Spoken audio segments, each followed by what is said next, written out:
दररोज अनेक प्रवासी भारतीय रेल्वेनं प्रवास करतात। रेल्वेनं प्रवास करणाऱ्या प्रवाशांसाठी काही रेल्वेनं नियमही बनवलेत, पण अनेक वेळा असं दिसून आलं आहे की टीसी प्रवाशांशी गैरवर्तन करताना दिसलेत।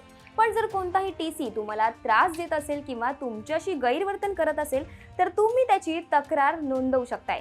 कशी ती जाणून घेऊयात। जर तुमच्या ट्रेन प्रवासादरम्यान टीसी तुमच्याशी गैरवर्तन करत असेल किंवा प्रवाशाकडे तिकीट असो किंवा नसो, दंड भरण्यासाठी पैसे असो किंवा नसो, कुठल्याही परिस्थितीत टीसी तुम्हाला हात लावू शकत नाहीये।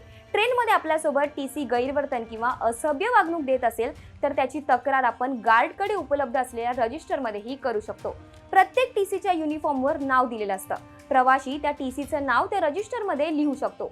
सध्या प्रवाशांना अशा प्रकारच्या तक्रारी करण्यासाठी ऑनलाईन ॲप सुद्धा उपलब्ध आहेत, जे प्रत्यक्ष जीआरपी मध्ये जाऊन सुद्धा तुम्ही तक्रार देऊ शकताय।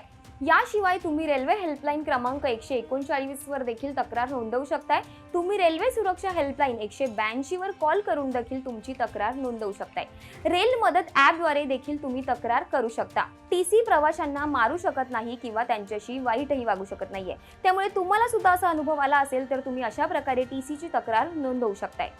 तुम्हाला ही माहिती कशी वाटली हे कमेंट करून नक्की कळवा आणि अशाच नवनवीन व्हिडिओसाठी ओनली मानिनीला जरूर सबस्क्राईब करा।